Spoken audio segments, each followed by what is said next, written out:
Astro பக்தி tax நேயர்களுக்கு doctor Saidai ராஜாவின் அன்பான வணக்கங்கள். நாம் இப்பொழுது இந்த எபிசோடில் ராகு கேது பயிற்சி பலன்களை பற்றி சொல்ல போகிறோம். கிரகங்கள் ராகு கேதுக்கள் ஒவ்வொரு ராசிக்கும் எப்பேற்பட்ட பலனை வழங்கப் போகிறது என்பதை பார்க்கலாம் வாங்க. இப்பொழுது நாம் ராகு கேதுக்களை பற்றி நம்ம பேச போகிறோம். ராகு கேதுக்கள் சாயா கிரகங்கள் அப்படின்னு சொல்லக்கூடிய ஒரு நிலை. அதாவது மொத்தம் 9 பிளானட்டில் இந்த 7 பிளானட்டும் நேர்கதியில் பயணம் செல்கிறது. இந்த 2 ராகுவும் கேதுவும் ஆன்டி கிளாக் வைஸில் தான் பயணம், அதாவது வக்ர நிலையில் பயணம் செய்து பலனை தருகிறது. எல்லா கிரகங்களை விட இந்த ராகு கேதுக்கு ரொம்ப வலிமை அதிகங்க. சூரியன் இருக்கிறதுலையே சனி, சூரியன், குரு இதெல்லாம் இதைத்தான் பெரிய கிரகங்கள், ஆண்டு கிரகங்கள். இந்த ஆண்டு கிரகங்கள் இந்த சனி பார்த்திங்கன்னா சனியை காட்டிலும், அப்புறம் மாத கிரகங்களான சூரியன் அதை காட்டிலும் வலிமை. எல்லாம் ராகு கேது நிகழும் பொழுது தோஷம் ஏற்பட்டு விடுகிறது. இப்போ ராகு கேது சர்ப்பதோஷத்தை ஏற்படுத்துகிறது. ஒருவருக்கு ராகு கேது பிடியில் இருந்து விட்டால் ஐயோ சர்ப்பதோஷம் அப்படின்றாங்க. அதுவும் குறிப்பாக லக்னத்தில் ராகுவோ ராசியில் ராகுவோ இல்லை இருந்தால் 7ஆம் இடத்துக்கு கேது போயிடுவார். அப்போது 2ஆம் இடத்துலையும் ராகு இருக்குதுன்னு சொன்னால் அப்போ 8ஆம் இடத்துக்கு போயிடுவார். இப்படி இருக்கும் பொழுது உங்களுக்கு பார்த்தீங்கன்னு சொன்னால் ராகு கேது தோஷம் என்பது மிகவும் பிரச்சனைக்குரிய ஒரு நிலையாக இருக்கிறது. இந்த 32 வயசு வரைக்கும் பார்த்தீங்கன்னு சொன்னால் இந்த ராகு கேதுக்கள் பிடியில் எல்லா கிரகங்களும் இருந்துச்சின்னு சொன்னால் பிறப்பு ஜாதகத்தில் அப்போ அவங்கள பெருசாக ஃபங்க்ஷன் பண்ண விடாது. 32 வயசு வரைக்கும் அவங்களுக்கு காலசர்ப்ப தோஷம். என்ன தான் யோகமான திசை நடந்தாலும் அது பெருசாக ஒர்க் அவுட் ஆகாது. அந்த 32 வயசுக்கு மேலே தான் அவர் பேரை சொன்னீங்கன்னாவே அவருக்கு படிப்படியாக அவருக்கு வளர்ச்சி கிடைக்கும், அவருக்கு படிப்படியாக எல்லாமே கிடைக்கக்கூடிய நிலை. 32 வயசுக்கு மேலே தான் அது காலசர்ப்ப தோஷம் என்பது காலசர்ப்ப யோகமாக மாறுகிறது. இப்போ இந்த ராகு கேதுக்களுக்கு அவ்வளவு ஒரு வலிமை. ஏன்னா சந்திர கிரகணம், சூரிய கிரகணம் இப்போ ஏற்பட்டுருது இல்லையா? அப்போ கிரகணத்தில் பிறந்து நிலை இருக்கும் பொழுது இன்னும் பிரச்சனைகள் அதிகம். அப்படி பார்த்தீங்க அப்படின்னு சொன்னால் அந்த எல்லா கிரகத்தை விட இந்த ராகு கேதுக்கள் சூட்சமமான கிரகங்கள், சாயா கிரகங்கள். அதனுடைய பலனை சொல்கிறதுங்கிறது, அதாவது நிழல் கிரகங்கள் இல்லை. எத்தனைக்கு நம்ம சரியாக பலனை சொன்னாலும் அது பலன் மிஸ் ஆகிடும். அந்த அளவுக்கு இந்த ராகு கேதுனுடைய வலிமை ரொம்ப அதிகமானது அப்படின்னு சொல்கிறோம். அது பார்வை 3-11 பார்வை உடையது. 3ஆம் இடம், தான் இருக்கும் இடத்துலேருந்து 3ஆம் இடம் 11ஆம் இடத்தை பார்க்குது ராகு கேதுக்கள். அதுவும் ராகுவாவது பிரம்மாண்ட நாயகன்னு பேர். ராகுக்கு பிரச்சனையான இடம் அப்படின்னு சில இடங்கள் இருக்குது ராகு கேதுக்களுக்கு. அது வலிமையான இடம் அப்படின்னு பார்த்திங்கன்னா ஒரு ஜாதகத்தில் 3, 6, 11 ஆகிய இடங்களுக்கு வரும் பொழுது ராகு கேதுக்கள் அருமையான பலனை கொடுக்கும். ஒரு பிறப்பு ஜாதகத்தில் 3, 6, 11 ராகு கேதுக்கள் அமைந்து விட்டால் அது யோகமான ஜாதகம் அப்படின்னு சொல்லலாம். அதுவே அதை மற்ற இடத்துகளில் இருக்கும் பொழுது ராகு கேதுக்களுடைய நிலை ரொம்ப மோசமான ஒரு நிலை. இன்னும் ஒரு படி மேலே போய் சொல்லணும்னு பார்த்தா ராகு கேதுக்களுக்கு சொந்த வீடுகள் கிடையாது. எந்த வீட்டில் உட்காந்துருக்காங்களோ அந்த வீட்டினுடைய வேலையை தான் ஒரு ஏஜென்சி மாதிரி ஒரு வேலையை செய்யக்கூடிய நிலை. இப்போ உதாரணமாக இப்போ ராகு எங்கே அமர்றார் அப்படின்னு பார்த்தீங்கன்னு சொன்னால், அமர்ந்த வீட்டு கிரகம் உச்சமடைகிறார் அப்படின்னு பார்த்தீங்கன்னா, இல்லை ஆட்சி பெறுகிறார் என்று சொன்னால் அப்போ ராகு கேது வலிமை அதிகமாகிறது,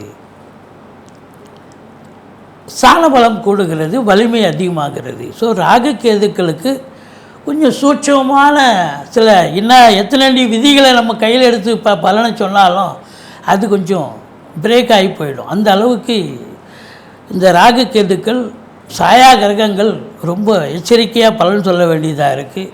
ரொம்ப காஷியஸாக இருக்க வேண்டிய நிலை. இப்போ இந்த ராகு கேதுக்களுடைய வலிமை மற்ற கிரகங்களை விட அதிகம் அப்படின்னு நம்ம சொல்கிறோம். இப்போ உதாரணமாக ஒரு மேஷத்தில் ராகு இருக்குது, மேஷத்தில் செவ்வாயே இருக்கான்னு சொன்னால் செவ்வாய்க்கு அது ஆட்சி வீடாக இருந்தாலும் செவ்வாயை காட்டிலும் அந்த ராகுக்கு அங்கே வலிமை கூடுகிறது என்று சொல்லலாம். அப்படி ஒரு நிலை ராகுக்கு இருக்கிறது. இப்படி ராகு கேதுக்கள் பிறப்பு ஜாதகம் மட்டுமல்ல, கோச்சார ரீதியாக 1.5 ஆண்டு காலம் ஒரு ராசியில் சஞ்சாரம் செஞ்சு பலனை தராங்க. அப்போ 1.5 ஆண்டு காலத்திற்கு ராகு கேதுக்கள் ஒவ்வொரு ராசிக்கும் நல்லது செய்யுமா, இல்லை பாடாப்படுத்துமா, இல்லை நியூட்ரலாக இருக்குமா அப்படிங்கிறது நம்ம பலனை விரிவாக பார்க்கலாம் வாங்க. இந்த ராகுவுக்கு பெரும்பாலும் துர்க்கையை வழிபாடு பண்ணிங்கன்னு சொன்னால், அதாவது ராகு சரியில்லாத இடங்களில் அமர்ந்தால் துர்க்கையை வழிபாடு செய்து கொள்ளுங்கள். அதனால் வரக்கூடிய பலன் கொஞ்சம் விகிதாச்சாரம் குறையும். அதே போல் கேதுவுக்கு நீங்கள் பிள்ளையாரை வழிபாடு செய்தீர்கள் என்று சொன்னால் ஓரளவுக்கு கொஞ்சம் தீட்சண்யம் குறையக்கூடிய, தீய பலன்கள் விகிதாச்சாரம் குறையும் அப்படின்னு சொல்கிறோம். மற்றபடி பொது பலன் இந்த 1.5 ஆண்டு காலம் இப்பொழுது ஒவ்வொரு ராசியிலும் இருக்க போகிறது. இப்போ பாருங்கள், மீனத்தில் இருக்கும் ராகு இப்போது உங்களுக்கு எங்கே வந்திருக்கார் அப்படின்னா கும்பத்துக்கு வந்திருக்கிறார். கும்பம் அப்படின்னு பார்க்கும்பொழுது காலபுருஷனுக்கு 11வது இடம். இந்த ராகு பெயர்ச்சி அப்படின்னு பார்க்கும்பொழுது உங்களுக்கு கும்பத்தில் கேதுன்னா, ராகுன்னு சொன்னால் கேது சிம்மத்தில் உட்காருவார். அப்போது ஒரு கிரகம் பாசிட்டிவாக இருந்தால் ஒரு கிரகம் நெகட்டிவாக மாறுறதுக்கு வாய்ப்புகள் இருக்குது. சரி, கிரகங்களுடைய சஞ்சார நிலையை நம்ம 1.5 ஆண்டு காலம் அங்கே இருக்கிற பொழுது ஒவ்வொரு ராசிக்கும் என்ன பலனை தரப்போகிறது என்பதை பார்க்கலாம் வாங்க. சிம்ம ராசி அன்பர்களுக்கு வணக்கம். சிம்ம ராசி காலபுருஷனுக்கு 5வது ராசி. மகம், பூரம், உத்திரம் முதல் பாதம் உள்ளடக்கியது. இந்த சிம்ம ராசி அன்பர்களுக்கு இந்த 1.5 ஆண்டு காலம் ராகு கேது பேச்சு சாதகமாக இருக்குமா, பாதகமாக இருக்குமா? வாங்க பார்க்கலாம். இந்த ராகு பகவான் இது நாள் வரைக்கும் உங்களுக்கு 8ஆம் இடத்துல இருந்தார். அதுவே சரியில்லாத இடம்தான், பிரச்சனைகளை சந்திச்சிங்க. இப்போ 7ஆம் இடத்துக்கு வந்துட்டார். கேது பாருங்கள், உங்களுக்கு 2ல் இருந்த கேது இப்போ ராசிக்கு வந்துட்டார். அப்போது ராகு கேது பிடியில் லாக் ஆகிடுறீங்க. தோஷம், நாகதோஷம், அதாவது ராகு கேது பிடியில் வந்துச்சுன்னு சொன்னாலே என்னதான் தசாபுத்தி சிறப்பாக இருந்தாலும் உங்களுக்கு சாதிக்க முடியாது. எதையும் நடக்கும் அப்படிங்கிற மாதிரி இருக்கும், ஆனால் நடக்காது. இதுவும் 7ஆம் இடத்துல ராகு அப்படின்னு சொன்னாலே அவருக்கு ராகுக்கு சொந்த வீடு கிடையாது இல்லையா? அப்போது சனி பகவானுடைய வேலையை செய்வார். ஏற்கனவே சிம்மத்துக்கு சனி ஆகாது. இப்போ 7ஆம் இடத்துல ராகு இருக்குதுன்னு சொன்னால் அப்போ ராகு பிரம்மாண்ட நாயகன், பிரச்சனைகளை ஏற்படுத்துவார். சமூகத்தில் கொஞ்சம் எச்சரிக்கையாக இருந்துக்கணும், பார்த்து பேசணும். இது வரைக்கும் உங்களை பார்த்து நீங்கள் எல்லாத்துலேயும் நம்பர் 1ஆக இருக்கக்கூடியவர்கள், இனி உங்களுக்கு நேரம் சரியில்லை. ஏன்னா அஷ்டமத்து சனி வேறு. இந்த 1.5 ஆண்டு காலமும் உங்களுக்கு அஷ்டமத்து சனி நடக்குது. அப்போது எச்சரிக்கையாக தானே இருக்கணும். அஷ்டமத்து சனி, ராகு நிலை சரியில்லை, ராசியிலேயே கேது வந்துட்டார். அப்போது எந்த பக்கம் திரும்பினாலும் உங்களுக்கு லாக்கு வச்சுட்டான்டா அப்படின்னு சொல்கிற மாதிரி எச்சரிக்கையாக தாங்க இருக்கணும், ஜாக்கிரதையாக இருக்கணும். எதுலேயுமே நீங்கள் விழிப்புணர்ச்சி அதிகம். நீங்கள் உங்களை பொறுத்தவரையிலும் நம்பர் 1ஆக இருக்கக்கூடியவர்கள் ஒரு பெரிய போஸ்ட்டில் இருப்பீங்க, ஒரு பெரிய நிறுவனத்தில் வேலை பார்ப்பீங்க, கீ போஸ்ட்டில் தான் இருப்பீங்க. அப்படி இருக்கக்கூடியவர்களாக இருந்தாலும் இப்போ உங்களுக்கு சுற்றி செக்கு வச்ச மாதிரி ஆகிப்போச்சு. எச்சரிக்கையாக இருக்கணுங்க, ஜாக்கிரதையாக இருக்கணும். யாருமே உங்களுக்கு நீங்கள் நினைக்கிற உங்கள் நண்பர்கள் கூட உங்கள்கிட்ட அதிகமாக இடம் கொடுத்து பிடி கொடுத்து பேச மாட்டாங்க. ஏன்னா அப்படி ஒரு நிலை, எதிர்ப்புகள் கிளம்பும். சென்றமிடமெல்லாம் சிறப்புன்னு சொன்ன மாதிரி இருந்ததெல்லாம் போக இப்போ சென்றமிடமெல்லாம் வெறுப்பு, யார் பார்த்தாலும் மூஞ்சி திருப்பிக்கிறாங்க ஐயா அப்படின்னு சொல்கிற நிலை ஏற்படும். அஷ்டமத்து சனி அசிங்கப்பட வைக்கும், அவமானப்பட வைக்கும். ஜாக்கிரதையாக இருக்கணும். இந்த 1.5 ஆண்டு காலம், அது 2.5 வருஷம் நடக்குது அஷ்டமத்து சனி. பட் இருந்தாலும் உங்களுக்கு இந்த ராகு கேது ஃபேவராக இருக்கான்னா அதுவும் ஃபேவர் இல்லை. வீடு கொடுத்த சனி பகவான் நல்ல நிலையை அவர் 8ல் போயிட்டாரே, அப்போ அவரே வந்து அஷ்டமத்துக்கு போயிட்டார் அப்படின்னா இப்போ ராகு என்ன பண்ணுவார்? அவரும் அஃப்கோர்ஸ் அவர் குரு பார்வையில் இருக்கார். அதனால் ஓரளவுக்கு இந்த ஓராண்டு காலம் ராகு செய்ய வேண்டிய தீய பலனை அவர் செய்ய இயலாது. நல்ல பலன் அப்படின்னு பெருசாக சொல்கிறதுக்கு இல்லைங்க. ஆனால் தீய பலனை அந்த ஓராண்டு குரு பார்வையில் இருக்கிறதால ஓரளவுக்கு தீய பலன்கள் நடக்க வாய்ப்புகள் குறைவு. ஏன்னா குரு மிதுனத்திலேருந்து 9ஆம் பார்வையாக பார்க்க போகிறார். சரி, கேது ராசியில் வந்துட்டார், அவ்வளோதான். நீங்கள் ஒரு தின்ஸாகவே இருப்பீங்க. இது வரைக்கும் ஒரு 10 பேர் 5 பேரோட கலகலன்னு இருக்கக்கூடிய ஒருத்தர். ஏற்கனவே நீங்கள் அப்படி ஒன்றும் கலகலன்னு இருக்க மாட்டீங்க. பட் இருந்தாலும் இப்போ தனிமை விரும்பி ஏகாந்த விரும்பி மாதிரி எல்லாம் எங்கே போனாலும் தனியாக தான் போவீங்க. வித்தியாசமாக இருப்பீங்க, ஞானி மாதிரி பேசுவீங்க.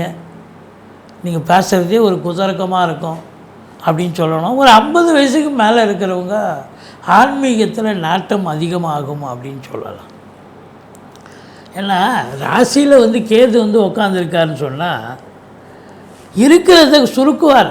நீங்கள் வந்து எப்போவுமே ஒரு பிரம்மாண்டத்தை நோக்கி போவீங்க, எதையும் ஈஸியாக அச்சீவ் பண்ணுவீங்க. இப்போ கேது வந்துட்டு ஐயோ நம்மளால் அது செய்ய முடியுமா, நம்ம அதை சாதிக்க முடியுமா அப்படின்னு ஒரு ஆசிலேஷன் மைண்டு ஏற்பட்டுடும். அதனால் ஜாக்கிரதையாக இருக்கணும். சில நேரங்களில் ஞானம் தோன்றி உங்களுக்கு நல்லதை புகட்டும், நல்லது செய்யும்னு சொல்லலாம். பட் இருந்த போதிலும் உங்களுக்கு இந்த சனி பயிற்சி, அதாவது இந்த 1.5 ஆண்டு காலம் சனி சாதகமில்லை, ராகு கேதுவால் சாதகமில்லை, குரு பயிற்சி சாதகமான ஒரு நிலை. 11ஆம் இடத்துக்கு குரு வரார். என்னதான் அவர் உங்களுக்கு 5க்கும் 8க்கும் ஆதிபத்தியமாக இருந்தாலும் 11ஆம் இடத்துக்கு வருகிறார் அப்படின்னு சொன்னால் இந்த சிம்ம ராசி சிம்ம லக்னத்தில் பிறந்தவர்களுக்கு பிள்ளைகளால் பெருமை, பிள்ளைகளால் அருமை, பிள்ளைகளால் சம்பாத்தியம், சந்தோஷம், சமூகத்தில் பேரு புகழ் அந்தஸ்து உயர்வடைய போகிறது. பிள்ளைகள் சம்பாதிச்சு கொடுக்க போகிறாங்க அப்படின்னு சொல்லலாம்.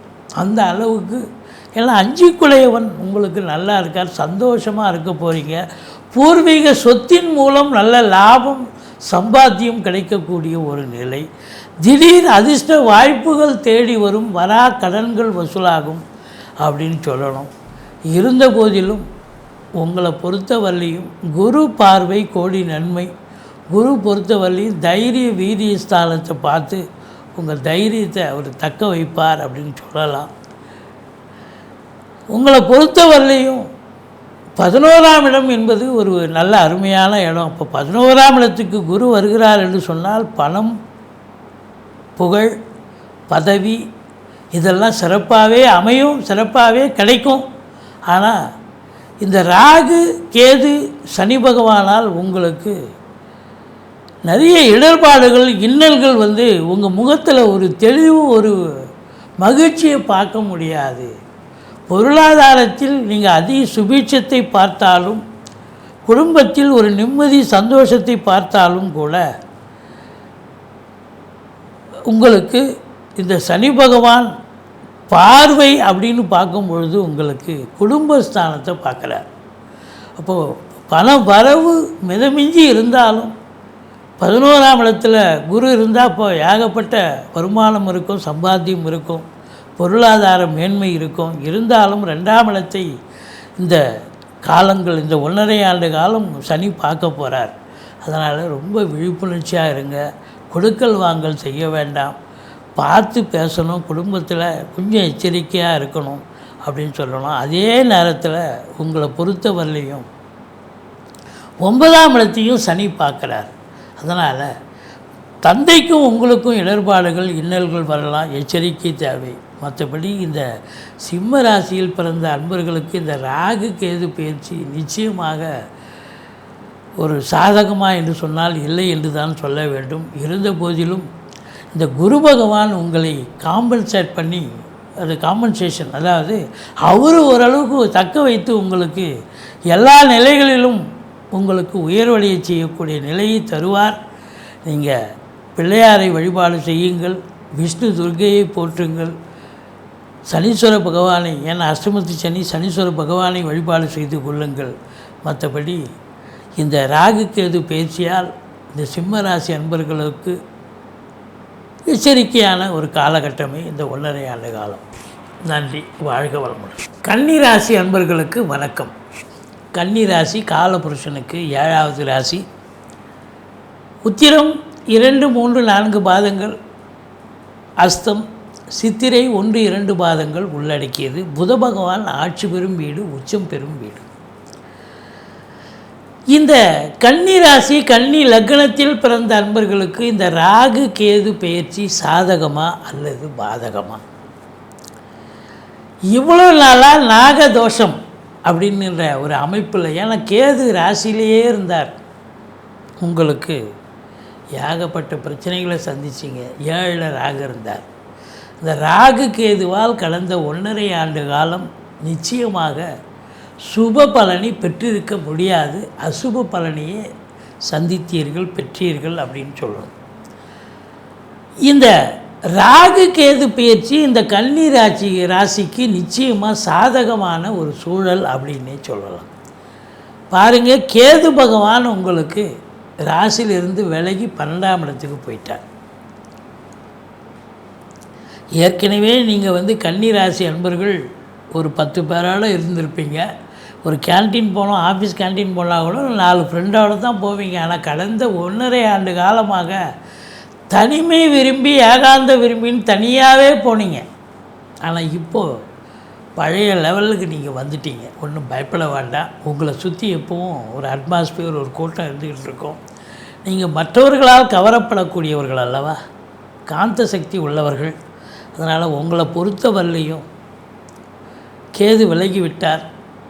ராகு பகவான் 7லிருந்து 6ஆம் இடத்துக்கு வந்துட்டார். 6ஆம் இடம் அப்படின்னு பார்க்கும்போது அஷ்டலட்சுமி யோகத்தை தரக்கூடிய இடம். எதிரிகள், அதாவது 6ல் இது நாள் வரைக்கும் சனி இருந்தார், இப்போ அவர் 7ஆம் இடத்துக்கு போயிட்டார். இந்த 6ஆம் இடம் என்பது ருணரோக சத்துருஸ்தானம். இப்போ ருணரோக சத்துருஸ்தானத்தில் உங்களுக்கு ராகு போய் அமர்ந்திருக்கிறார் அப்படின்னு சொன்னால், சனி இருந்தால் கூட எதிரிகள் வருவாங்க. எதிரிகள்கிட்ட போரிட்டு ஜெயிக்கணும்னு ஒரு நிலை இருக்குது 6ல் சனி இருந்தால். ஆனால் 6ல் ராகு இருந்தால் போரிடுறது கூட வேலை இருக்காது. அவன் பார்த்த உடனே ஓடிடுவான். அந்த 6ஆம் இடத்து ராகு அற்புதமான ராகு. எதிரிகளை துவம்சம் பண்ணக்கூடிய இடம் அது. இப்போ எதிரிகளே உங்களுக்கு இருக்க மாட்டாங்க. கடன் சுமை இருந்தால் படிப்படியாக குறையும். வெற்றி ஸ்தானம் இல்லையா, அருமையான இடம் 6ஆம் இடம். கடன் சுமை படிப்படியாக குறையும். மற்றபடி உங்களுக்கு பார்த்திங்கன்னா புதுசாக கடன் வாங்கி சுப செலவுக்கு வச்சுக்கலாம். கோர்ட்டு கேஸு வம்பு வழக்குன்னு எதாவது போயிட்டு இருந்தால் இப்போ அது தீர்ப்பு, உங்களுக்கு அருமையான தீர்ப்பு வரக்கூடிய ஒரு நிலை இருக்கும். சொந்த தொழில் செய்யக்கூடிய அன்பர்களுக்கு நம்பிக்கைக்கு பாத்திரமான பணியாளர்கள் கிடைப்பார்கள். வேலை பார்க்குற இடத்துல இது நாள் வரைக்கும் உங்களுக்கு உங்கள் கூட சக ஊழியர்கள் சரியான கோஆப்ரேஷன் இருந்திருக்காது. ஆனால் இப்போ இனிமேல் இந்த 1.5 ஆண்டு காலம் நல்ல கோஆப்ரேஷன் பண்ணுவாங்க. அது சொந்த தொழிலாகட்டும், இல்லை உத்தியோகமாகட்டும். உத்தியோகத்தில் மேலதிகாரிகள் கூட உங்களுக்கு இது நாள் வரைக்கும் டார்ச்சர்கள் இருந்திருக்கலாம். ஆனால் இனிமேல் ஓரளவுக்கு அனுசரணை, நிர்வாகம் உங்களுக்கு அனுசரணையாக இயங்கும். 6ஆம் இடத்து ராகு உங்களை எல்லா இடங்களிலும் உங்களை சாதிக்க வைக்கும். தொழிலில் சாதிக்க வைக்கும். உத்தியோகத்தில் ஒரு நல்லது நடக்கும். உத்தியோகம் பார்க்குற இடத்துல பேரு புகழ் அந்தஸ்து உயரும். இப்படி அற்புதமான பலன்கள். அதுவும் குரு பார்வையில் வேறு இருக்கார், சொல்லவே தேவை. சூப்பருங்க. இந்த ஓராண்டு குரு பார்ப்பார். இந்த 1.5 ஆண்டு பலனை சொல்கிறோம். ஓராண்டு குரு பார்வையில் இருக்கிறதால பழம் நழுவி பாலில் விழுந்த கதை. இந்த 6ல் ராகு இருக்க கொடுத்து வைக்கணுங்க. உங்களுக்கு ஜெயம்தான். இனி இந்த 1.5 ஆண்டு காலம் ஜெயிக்கக்கூடிய நிலை. எதுலேயும் வெற்றி, எங்கும் வெற்றி அப்படின்னு சொல்லலாம். இந்த போட்டி இல்லாமல் தேர்வுன்னு சொல்கிறாங்களே, அதுபோல் சில இடத்துல உங்களுக்கு கிடைக்கும். அதுதான் அப்படி ஒரு நிலை. ஆனாலும் இந்த 7ஆம் இடத்தில் சனி போய் அமர்வது என்பது கொஞ்சம் பிரச்சனைகளை தரும். நண்பர்களிடத்தில், உறவினர்களிடத்தில், அக்கம் பக்கத்தில், எதிர் வீடு, பக்கத்து வீடு, வேலை பார்க்குற இடம், தொழில் பண்ணுற இடம், உத்தியோகம் பார்க்குற இடம், எல்லா இடத்துலையும் பார்த்திங்கன்னா ராகுவை வச்சு பார்க்கும்பொழுது ஒரு கோஆப்ரேஷன் சொன்னோம். 7 சனியை வச்சு பார்க்கும்பொழுது ஒரு எதிர்ப்பு, மறைமுகமான எதிர்ப்பு இருக்கும். இல்லை சில பேர் அகைன்ஸ்டாக இருப்பாங்கன்னே சொல்லலாம். அந்தளவுக்கு 7ஆம் இடம் கணவன் மனைவி இடையே கருத்து வேறுபாடு, அது மட்டும் இல்லை நண்பர்களிடையே கருத்து மோதல். நண்பர்கள் சொன்னால் கேட்க மாட்டான், அவங்க சொல்கிறத நீங்கள் கேட்க மாட்டீங்க. உறவினர்களுக்கும் உங்களுக்கும் சில கருத்து வேறுபாடுகள் வரலாம். இப்படி அதாவது சென்றமிடமெல்லாம் சிறப்புன்னு சொல்கிறத விட்டுட்டு சென்றமிடமெல்லாம் வெறுப்புன்னு சொல்கிற அளவுக்கு சனி பகவான் சில பிரச்சனைகளை தருவார். கொஞ்சம் நீங்கள் சூதனமாக நடந்துருக்கீங்கன்னு சொன்னால் ஒன்றும் ராகு உங்களை செம்மைப்படுத்தி விடுவார். இந்த கேது பாருங்கள் உங்களுக்கு எங்கே இருக்கார் அப்படின்னா 12ல் இருக்கார். 12ஆம் இடம் கேது என்பது ஆன்மீகத்தில் அதிக நாட்டம் இருக்கும். ஆன்மீகத்தில் 50-60 வயசுக்கு மேலே இருக்கிறவங்க கோயில் குளங்களுக்கு போவீங்க, தீர்த்த யாத்திரைகள் போவீங்க, நன்கொடைகள் வழங்கி மகிழ்வீர்கள் அப்படின்னு சொல்லலாம். வெளிநாடு போகணும்னு விரும்பக்கூடிய அன்பர்களுக்கு அதற்கான தக்க தருணம் இது. இந்த 1.5 ஆண்டு காலம் கன்னி ராசி, கன்னி லக்னத்தில் பிறந்தவர்கள் அந்நிய பொருளாதாரம் ஈட்டவோ, அந்நிய நாட்டில் படிக்கவோ, அல்லது அங்கே போய் தொழில் பண்ணவோ கண்டிப்பாக வாய்ப்பு இருக்குது.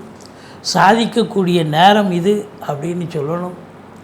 கண்டிப்பாக ஆன்சைட் ஆப்பர்ச்சுனிட்டிக்காக காத்திருக்கிறீங்கன்னு சொன்னால் கண்டிப்பாக போகலாம்.